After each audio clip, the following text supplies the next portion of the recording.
नमस्कार। एकता शान्ति र संस्कारको संवाहक कालिका एसटीमा तपाईलाई स्वागत छ। म मीरा राणा भाट। कालिका समाचार सुरु गरौं प्रमुख समाचारका शीर्षकहरूबाट। नेपालको अति लोकप्रिय motorcycle hero super Splendor. LIC Nepal, जीवन रहँदा पनि जीवन पश्चात पनि। शक्तिशाली एक्टिभ बिल्ट इन वान, अझ बढी फीस, अझ बढी सफाई।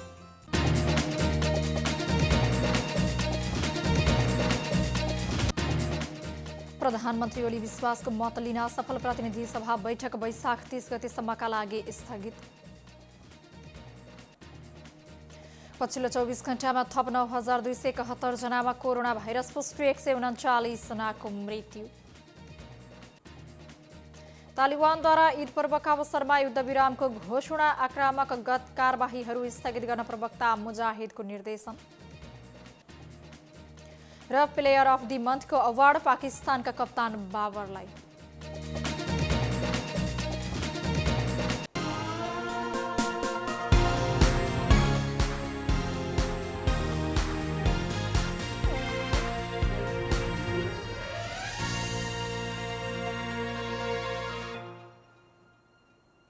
कालिका समाचार सुरु गरौं राष्ट्रिय समाचारबाट। प्रधानमन्त्री केपी शर्मा ओलीले प्रतिनिधि सभाबाट विश्वासको मत प्राप्त गर्न असफल हुनु भएको छ। प्रतिनिधि सभाको आजको बैठकमा प्रधानमन्त्रीको तर्फबाट प्रस्तुत विश्वासको मतको पक्षमा 93 र विपक्षमा 124 मत आएको हो। सरकारको नेतृत्वका लागि आफू नै उपयुक्त पात्र रहेको भन्दै प्रधानमन्त्रीले प्रतिनिधि सभाबाट विश्वासको मत पाऊँ भनी संसदमा प्रस्ताव दर्ता गराउनु भएको थियो। विश्वासको मतको प्रस्तावमाथि भएको मतदानको परिणाम सुनाउँदै सभामुख अग्निप्रसाद सापकोटाले संविधानको धारा 100 को उपधारा 1 बमोजिम विश्वासको प्रस्तावको पक्षमा 93 मत परेको र सो संख्या प्रतिनिधि सभामा तत्काल कायम रहेको सम्पूर्ण सदस्य संख्याको बहुमत नरहेकाले प्रधानमन्त्री केपी शर्मा ओलीले राखेको विश्वासको प्रस्ताव अस्वीकृत भएको घोषणा गर्नुभएको छ। प्रधानमन्त्री ओलीमाथि विश्वास छ भनी 93 जना सांसदले मतदान गरेका छन् भने प्रधानमन्त्री ओलीप्रति विश्वास छैन भनी 124 सांसदले मतदान गरेका छन्। 15 जना सांसदले मत दिन्न भन्ने पक्षमा मतदान गरेका छन्। आजको बैठकमा 232 जना सांसद उपस्थित थिए। मतदानमा प्रधानमन्त्री ओलीकै दलका वरिष्ठ नेता माधव नेपाल र झलनाथ खनाल समूहका सांसदहरू भने बैठकमा उपस्थित नै भएनन्। नेकपा एमाले संसदीय दलले प्रधानमन्त्रीको विश्वासको मतको पक्षमा मतदान गर्न निर्देशन दिएको थियो। यसैबीच नेपाली कांग्रेस र नेकपा माओवादी केन्द्रले प्रधानमन्त्रीको विपक्षमा मतदान गर्ने निर्णय नै गरेका थिए। मधेस केन्द्रित दल जसपाका सांसदहरू भने पक्ष र विपक्षमा विभाजित थिए। प्रधानमन्त्रीले संसदबाट विश्वासको मत प्राप्त गर्न नसकेपछि अब संविधानको धारा 76 को उपधारा 2 बमोजिम अर्को सरकार गठनका लागि प्रक्रिया अगाडि बढाउनु पर्ने संवैधानिक व्यवस्था रहेको छ। यसैबीच प्रतिनिधि सभा बैठक वैशाख 30 गतेसम्मका लागि स्थगित भएको छ। प्रधानमन्त्री केपी शर्मा ओलीले विश्वासको मत लिनका लागि बोलाइएको प्रतिनिधि सभाको बैठक पछि सभामुख अग्नि सापकोटाले बैठक वैशाख 30 गतेसम्मका लागि स्थगित गर्नुभएको हो। आइतबारको बैठकमा आजको बैठकमा ओलीले विश्वासको मत पाउनु भएन भने उहाँ नेतृत्वको सरकार स्वत काम चलाउमा सीमित भएको छ। नेपाली कांग्रेस, नेकपा माओवादी केन्द्र र जनता समाजवादी पार्टी जसपाले नयाँ प्रधानमन्त्री नियुक्तिको प्रक्रिया सुरु गर्न राष्ट्रपति विद्यादेवी भण्डारीलाई संयुक्त आह्वान गरेका छन्।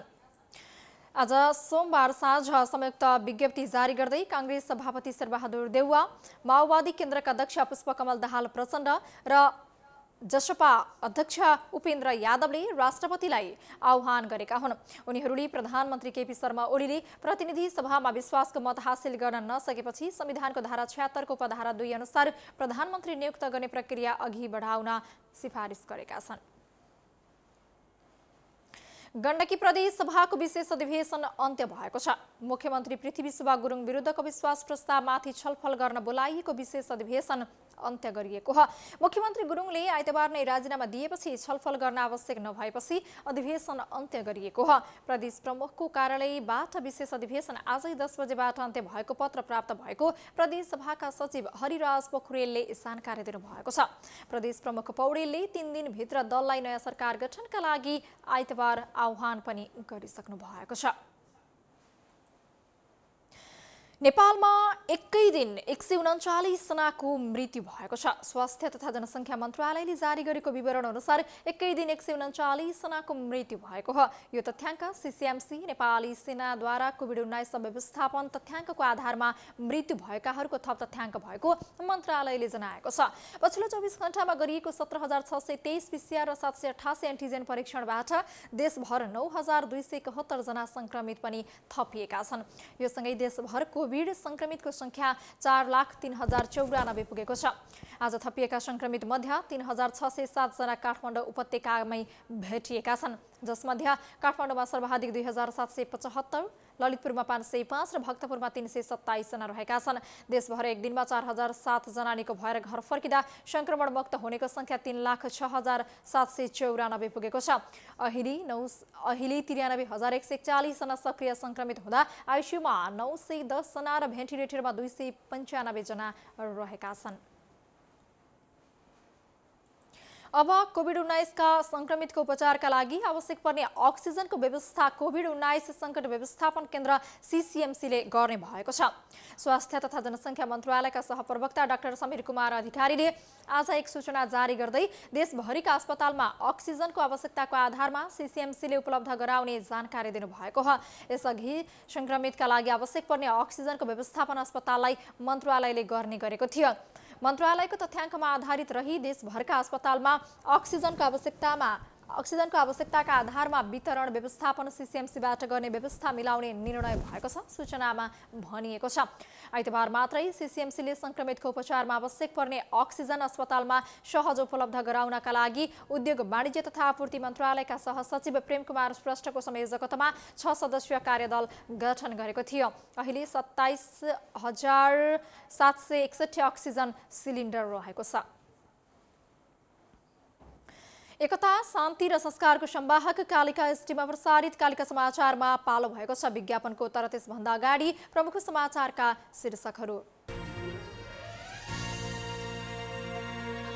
नेपालको अति लोकप्रिय motorcycle hero super Splendor. LIC Nepal, जीवन रहँदा पनि जीवन पश्चात पनि। शक्तिशाली एक्टिभ बिल्ट इन वान, अझ बढी फिज, अझ बढी सफाई।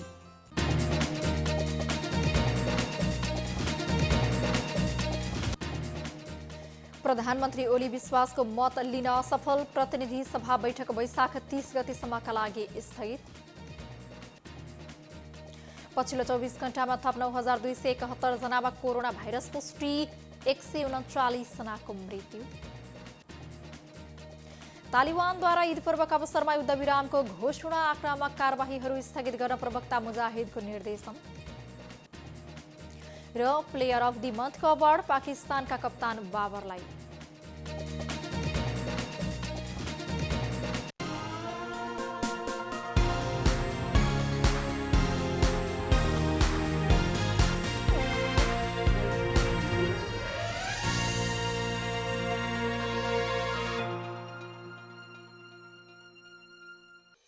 तपाईको आफ्नै व्हील अब भएको छ active wheel 2-in-1।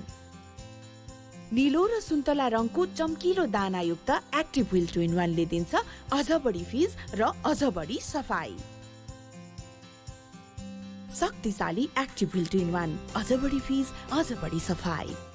Neha, absent ma'am. यति धेरै बच्चाहरू एब्सेन्ट। बिमारी जुन फैलिरहेको छ, एकबाट अर्कोलाई कसरी लड्ने? बिमारीसँग लड्नु छ भने बिमार फैलाउने भाइरससँग लड्नुस्, जुन छुँदाखेरि पनि फैलिन्छ। त्यसैले बारम्बार लाइफ बोय भाइरस फाइटर, यसले भाइरससँग लड्छ र तपाईलाई सुरक्षा गर्छ। संसारकै नम्बर 1 सेलिङ जम्प प्रोटेक्सन सोप ब्रान्ड।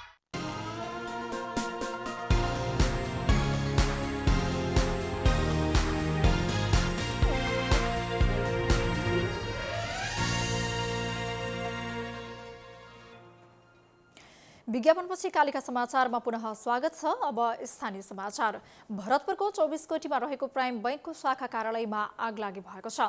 आज सोमबार 5 बजे पश्चात आगलागी भएको प्रत्यक्षदर्शीले बताएका छन्। आगलागी बिजुलीको तार सर्ट भएर भएको प्रहरीले जनाएको छ। आगलागीबाट मानवीय क्षति नभएको बताइएको छ। अहिले घटनास्थलमा नेपाल प्रहरी, सशस्त्र प्रहरी, नेपाली सेना र स्थानीयको सक्रियतामा आगो नियन्त्रण भइरहेको छ। भरतपुरको दमकलको सहयोगमा आगो नियन्त्रणमा लिने क्रममा रहेको बताइएको छ। आगलागीका कारण भएको क्षतिबारे भने थप विवरण आउन बाँकी रहेको छ। कार्यालय आज बन्द रहेको थियो। चितवनमा कोरोना संक्रमणबाट आज एकै दिन 7 जनाको मृत्यु भएको छ। मृत्यु हुनेमा चितवनका 3 र बाहिरी जिल्लाका 4 जना रहेका छन्। भरतपुर अस्पतालमा 1, चितवन मेडिकल कलेजमा 5 र कलेज अफ मेडिकल साइन्सेसमा 1 जना गरी 7 जनाको मृत्यु भएको स्वास्थ्य कार्यालय चितवनले जारी गरेको तथ्याङ्कमा उल्लेख छ। भरतपुर अस्पतालमा मृत्यु हुनेमा चितवनका 1, चितवन मेडिकल कलेजमा चितवन, नवलपुर, कपिलवस्तुका 1 जना र रूपन्देहीका 2 जना रहेका छन्। त्यस्तै कलेज अफ मेडिकल साइन्सेसमा चितवन र रूपन्देहीका 1 जना रहेका छन्। चितवनमा थप 279 जना संक्रमित पनि थपिएका छन्। जिल्ला जनस्वास्थ्य कार्यालय चितवनले सार्वजनिक गरेको तथ्याङ्क अनुसार आज थपिएका संक्रमित मध्ये 218 जना भरतपुर महानगरपालिकाका मात्रै रहेका छन्। यस्तै चितवनमै 7,000 भन्दा बढीको कोरोना संक्रमणलाई जितेका छन्। जिल्ला स्वास्थ्य कार्यालय चितवनका अनुसार चितवनमा अहिलेसम्म 7,098 जना कोरोना संक्रमण मुक्त भएका छन्, जसमध्ये भरतपुर महानगरपालिकाका 5,192, खैरहनी नगरपालिकाका 417, माडी नगरपालिकाका 149, रत्नगर नगरपालिकाका 791, राप्ती नगरपालिकाका 317, कालिका नगरपालिकाका 193 र इच्छाकामना गाउँपालिकाका 39 जना रहेका छन्। चितवनमा अहिलेसम्म 9,925 जनामा संक्रमण देखिएको छ भने कुल 141 जना संक्रमितको मृत्यु भएको छ। सक्रिय कोरोना संक्रमितको संख्या भने 2,686 रहेको छ। कालिका समाचारमा अब अर्थ समाचार।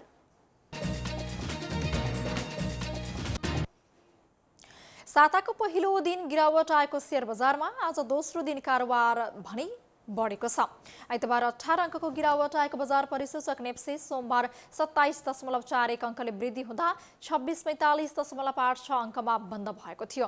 आइतबार 26.18.44 अङ्कमा बन्द भएको नेप्से सोमबार प्री ओपन सेसनमा 5 अङ्क भन्दा माथिले घटेर 26.13.18 अङ्कमा खुलेको थियो। बजार खुलेको केही मिनेट ओह्रालो लागे पनि लगतै उकालो लागेको बजार अन्ततः 1% भन्दा माथिले बढेर बन्द भएको छ। नयाँ बजेट अगाडि विश्वासको मत लिन संसदको विशेष अधिवेशन आह्वान गरेका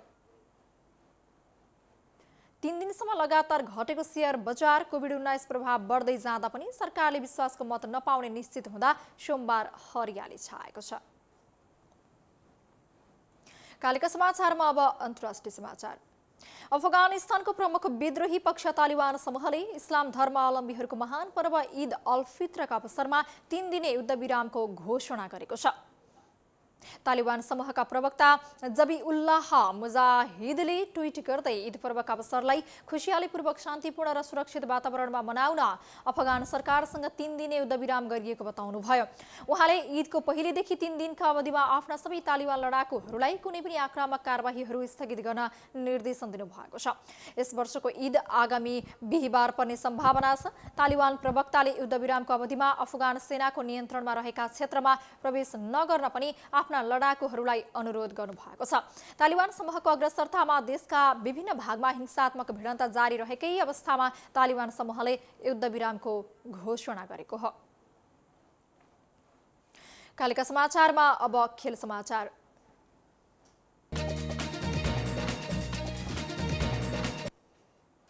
पाकिस्तानका कप्तान तथा ब्याट्सम्यान बाबर आजमले आइसिसीको player of the month award जितेका छन्। आजमले नेपालका युवा ब्याट्सम्यान कुशल भुर्तेल र पाकिस्तानकै फखर जमाललाई पछि पारे आजमले अप्रिल महिनाको player of the month award जितेका हुन्।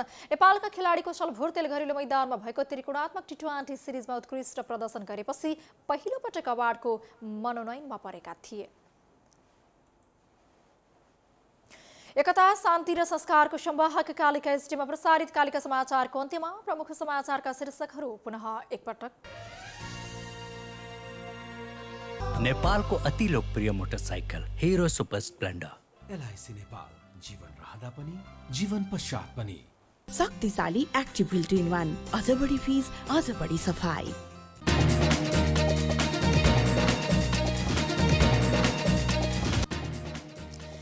प्रधानमन्त्री ओली विश्वासको मत लिन सफल प्रतिनिधि सभा बैठक वैशाख 30 गतेसम्मका लागि स्थगित। पछिल्लो 24 घण्टामा थप 9,271 जनामा कोरोना भाइरसको पुष्टि, 139 जनाको मृत्यु। तालिबानद्वारा ईद पर्वका अवसरमा युद्धविरामको घोषणा, आक्रामक कारबाही स्थगित गर्न प्रवक्ता मुजाहिदको निर्देशन। र प्लेयर अफ द मन्थको अवार्ड पाकिस्तानका कप्तान बाबरलाई।